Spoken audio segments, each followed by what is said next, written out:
कराची के इलाके कोरंगी में पुलिस ने कार्रवाई के दौरान 3 मुलजिमान गिरफ्तार कर लिए। गिरफ्तार मुलजिमान में 2 डकैत और एक शराब फरोख्त करने वाला शामिल है।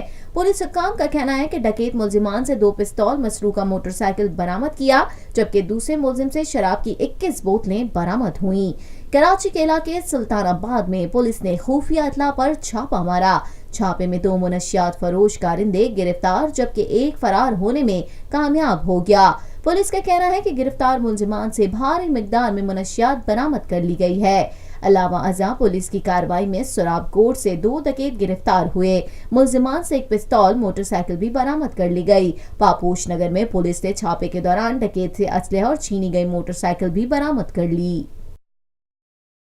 पाकिस्तान में पहली मर्तबा हालात हाजरा के मुख्तसर मगर जामे प्रोग्राम्स, खबरों, तबसरों के अलावा दीगर समाजी, तिजारती, सकाफती, तफरीही, मालूमाती, मजहबी, तालीमी, सेहत और बच्चों के प्रोग्राम्स सिर्फ TNN TV